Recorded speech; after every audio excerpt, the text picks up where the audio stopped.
Nag-aaralan naman ni PNP Chief General Nick Torre III ang posibilidad na paikliin sa mulong oras mula sa kasalukuyang 12 oras ang duty ng mga pulis, lalo na yung mga nakadeploy sa mga lansangan at mga komunidad.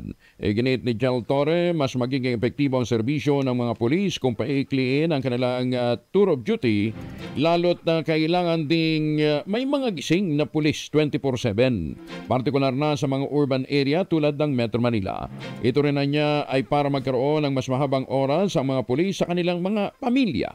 Tiniyak naman ni General Torre na aktibo siyang magmo-monitor upang matiyak na hindi natutulog ang mga tauhan ng PNP, lalong-lalo na yung nasa mobile o sa patrol o sa mga presinto sa oras ng kanilang duty.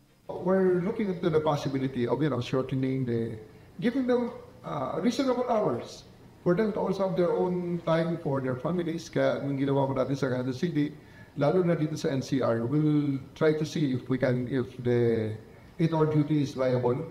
Pero pag 8 hours lang ang duty nila, I'll make sure na walang pulis na nakaupo. Walang pulis na nakatingin sa kanyang cellphone at walang pulis na naliliwan